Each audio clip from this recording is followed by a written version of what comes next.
अगर रिश्ता सचमुच में दिलों का है और उसमें निभाने के लिए ईमानदारी हो तो किस्मत खुद ब खुद झोली लेकर के आगे आ जाती है। क्योंकि जहाँ ईमानदारी होती है वहाँ ना तो कोई शक होता है ना कोई फासला होता है, सिर्फ और सिर्फ भरोसा होता है। और रिश्ता निभाने के लिए ना भरोसा बहुत ज्यादा जरूरी होता है। और जिनके पास ईमानदार रिश्तेदार हैं उन्हें ना तो तारे गिनने की जरूरत होती है और ना ही भाग्य की लकीरों को देखने की जरूरत होती है। क्योंकि सच्चे और ईमानदार लोग जब साथ मिल जाते हैं ना तो रास्ते बहुत आसान हो जाते हैं।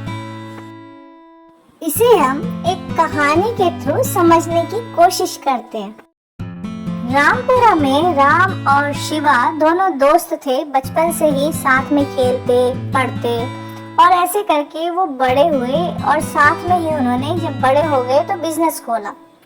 दोनों एक दूसरे के ऊपर हद से ज्यादा विश्वास करते थे। गांव के लोग उनकी दोस्ती की मिसालें दिया करते थे।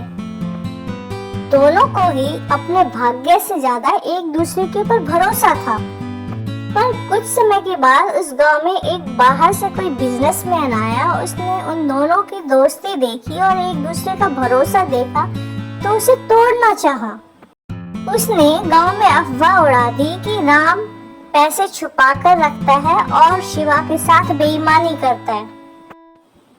गांव में तरह तरह की कानाफूसी चलने लगी इस तरह से। और शिवा ने उसके ऊपर शक करने की बजाय राम को कहा कि मुझे अपने भाग्य से ज्यादा तुम पर भरोसा है, इसीलिए इन बातों पर ना तो मैं ध्यान देता हूँ और ना मैं इन चीजों को मानता हूँ। राम ने भी कहा तुम जैसा भरोसा करने वाला और सच्चे दिल वाला दोस्त मुझे कहीं नहीं मिलेगा, इसीलिए मैं लोगों के ऊपर कभी नहीं विश्वास करूंगा, तुम ही मेरे सच्चे दोस्त हो। उनकी दोस्ती और ज्यादा गहरी हो गई। वो और ज्यादा एक दूसरे के ऊपर भरोसा करने लगे। यह देख करके वो बिजनेसमैन भी हैरान रह गया।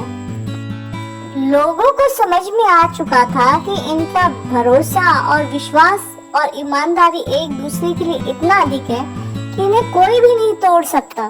सच में वो लोग बहुत नसीब वाले होते हैं जिसकी जिंदगी में एटलीस्ट कम से कम एक ईमानदार आदमी तो जरूर हो।